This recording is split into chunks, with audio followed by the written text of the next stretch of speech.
1 2 3របៀបកាន់កន្ត្រៃកាត់កញ្ចក់បងប្អូនអរគ្នាទី1គឺកន្ត្រៃហ្នឹងគឺកាន់នេះដៃស្ដាំណាកាន់អញ្ចឹងបងប្អូនចង់ឲ្យកាត់ឲ្យស្រួលខ្ញុំប្រាប់ពីរបៀបកាត់ដៃកដាយើងហ្នឹងយកសោកចូលនៅក្នុងកន្ត្រៃណាហើយបន្ទាប់មកទៀតដៃនាងហើយនឹងដៃកូនហ្នឹងគឺទុកកន្ត្រៃខាងក្រៅដៃចង្អុលវិញគឺទុកកន្ត្រៃដៃគឺទុកចុងកន្ត្រៃហើយដៃមេវិញគឺយើងទុកនៅកន្លែងនេះណាហើយចលនាយើងធ្វើកន្ត្រៃកាត់ហ្នឹងគឺយើងធ្វើចលនាមួយច្បិចបានសាច់ទូចណាច្បិចបានសាច់ទូចណានេះក្រូចឆ្មាមួយនេះគឺខ្ញុំឲ្យកូនជាងខ្ញុំគាត់កាត់ណាហ្នឹងហើយអញ្ចឹងខ្ញុំកាត់ដេញពីក្រោមឡើងទៅលើច្បិចកន្ត្រៃទូចហើយចង់បញ្ជាក់ប្រាប់ថាពេលកាត់ហ្នឹងគឺយើងកាត់ចុងកន្ត្រៃនេះអត់កាត់អាខាងនេះណាពេលកាត់ខាងហ្នឹងយើងអាច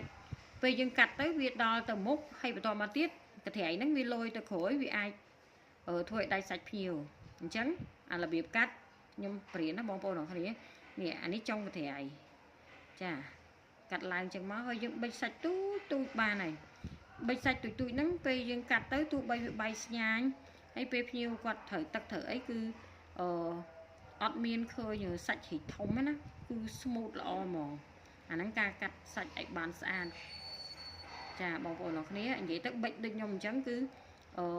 សាច់ភ្ញៀវស្អាតហើយកាត់ទៅឃើញដៃស្អាតទៀតណានេះបងប្អូនឃើញទេខ្ញុំបិចបានសាច់ទូចមែនតើទោះបីដាច់សាច់ភ្ញៀវក៏ដាច់តិចបំផុតអរគុណច្រើន